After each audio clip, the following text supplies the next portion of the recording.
Hello and welcome back to the Knicks-Verse. I'm George Esguerra and we're going to talk about tonight's game against the Timberwolves. The Knicks pull it out, 103-99.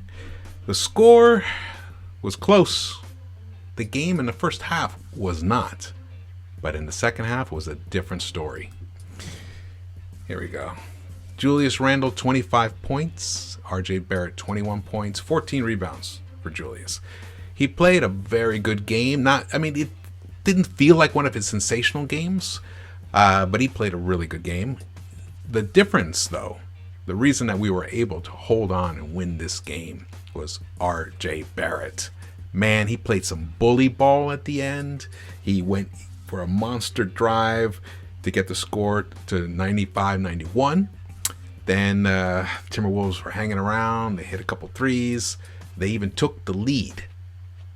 But Broadway Barrett wasn't going to let us lose this game. He took it to the basket, completed for an and one, though I think he missed the and one. He got the score back up to 97-96, and from then on, Knicks rolled to the victory. But the first half, they had built up a nice lead, but the second unit just could not hold on to it. I don't know what's going on with them. In the past two games, they are a minus 24. Past two games. They are shooting 22.9% from the field. From downtown, 22.7%. This is causing some issues because the starting unit is actually playing well. They're building up leads. And the second unit's coming in and they're turning the ball over. They're not getting good shots. The ball movement isn't crisp. They're forcing it. And Rose, he has just not. He looks tired, actually, is what he looks like to me. He doesn't seem to have the elevation. Well, for sure we know he doesn't have the elevation that he used to have. He still has speed. Still has that, but doesn't seem to have the vertical lift.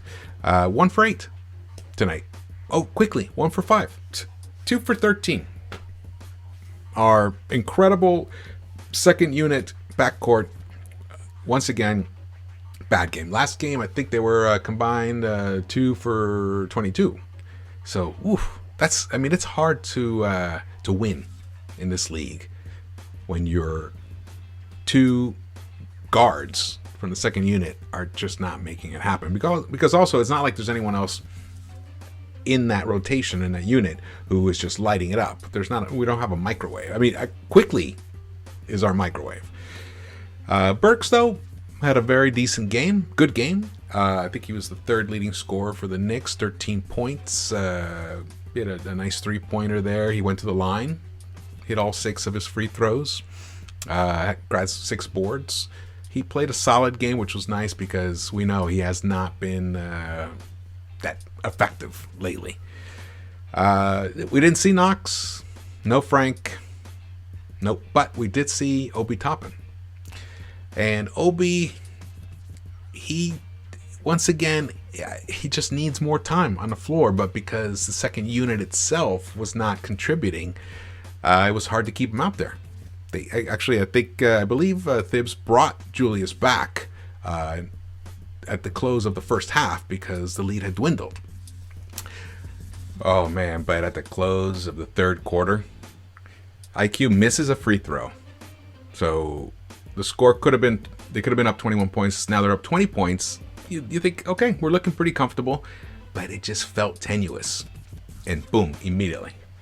Hernan Gomez fouled by Julius for a 4-point play. End of the third. Begin the fourth. Cat gets an and one immediately, and McLaughlin gets free again for a 3-pointer. So 10-point swing right there.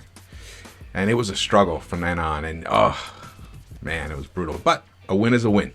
We'll take it. But we do have some things to be concerned about. Because it was a very... okay.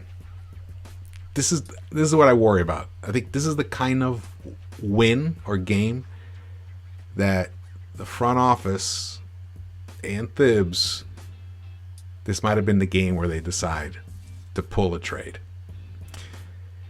Because they have a team that has something coming together, something exciting, but they need to inject more offense into this squad. More offense, bigger leads, bigger wins, less minutes for our starters. Our second unit can contribute. Some of the other guys, the situational guys, can contribute then.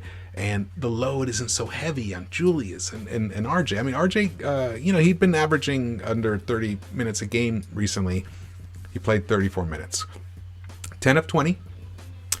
He hit his 1 3-pointer. It was nice from the top of the key. He just turned, bam, he hit it. I just wish he would just take more of those. I like that he's not, forcing it, but for his game to really elevate and for the team to really make that next step up, I think he's got to take 5 3-pointers a game. He's been at 40% plus since January 13th. So I think Thibs has got to give him the green light. Oh boy, there was a great play at one point. I don't know if we can find it here. Man, there was a mad scramble, people diving on the floor, Burks, everybody rolling, and then Burks got the ball out. Oh, here it is. This is it. Boom, boom, boom, scrambling. Look at this. And then he gets it to Rose, and nice. And then, boom! Look at our man, 20 years old. I have to keep reminding myself. Because he does some spectacular things and then he does some stupid things. And you're like, well, he's 20, but look at the spectacular things. He's really something. I think he's a really special player. And, you hear some grumblings in the Twitterverse and other shows and stuff, and people, in the chats, RJ's a bust, trade RJ and everything. I gotta tell you guys, this guy is a very unique player. That's part of the issue. It's hard to clearly see the impact that he has on the game because he drives, he doesn't complete. He drives, completes, gets the end one, but doesn't make the free throw. So it's a little frustrating because he gives us a taste. He gives us a taste of something delicious, and then there's like a bone in it. But his defense, look what he did to Ant. Ant, fine. He got 12 points. -8. He had 3 of 6 3-pointers. That was his whole offense. He missed all the other shots.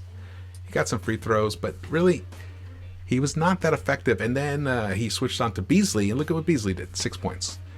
And at one point, Ricky Rubio. This game would have been a blowout in the first half if it weren't for Ricky Rubio. Rubio was lighting it up. He hit his 3 3-pointers were all in the first half. And at the close of the first half, Thibs switched RJ onto Rubio. And then that stopped the bleeding.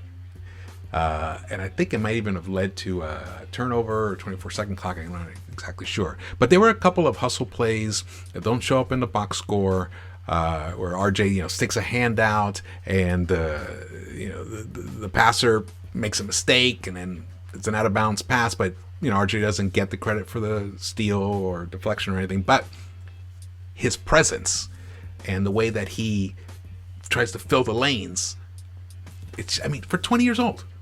He is. I think he's grown. I think he's 6'7".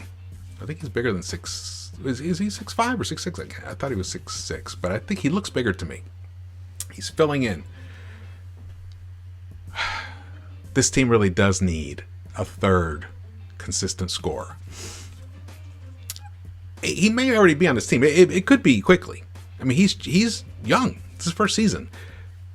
We've seen him light it up. We know what Emmanuel quickly can do. But is he going to be consistent enough soon enough? This season. Next season, I have a feeling he's going to have an incredible sophomore season. but this season. So we'll see.